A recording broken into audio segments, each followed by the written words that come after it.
what I would advise is figure out your why.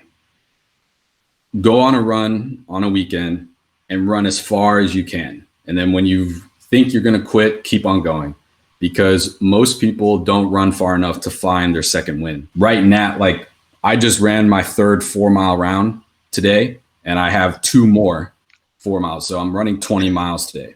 And, you know, like on that run, when you're about to quit, the only question in your head is, why am I doing this?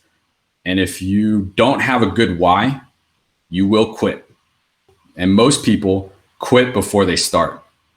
Most people are capable of climbing Mount Everest, but they don't do it because they trick themselves into thinking that they can't do it or they have no need to do it.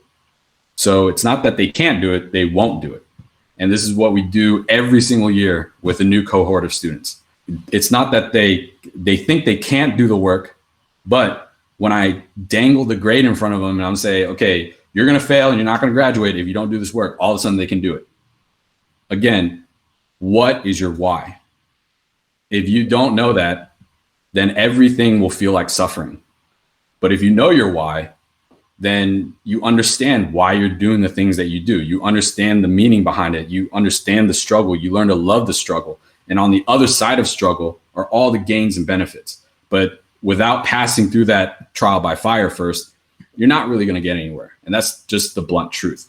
And so if you don't know your why, figure it out. And you only figure that out by experiencing discomfort.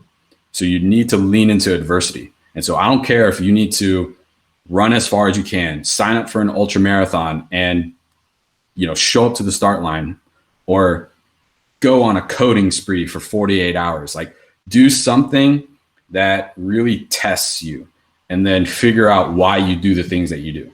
Once you figure that out, a plan will start to appear.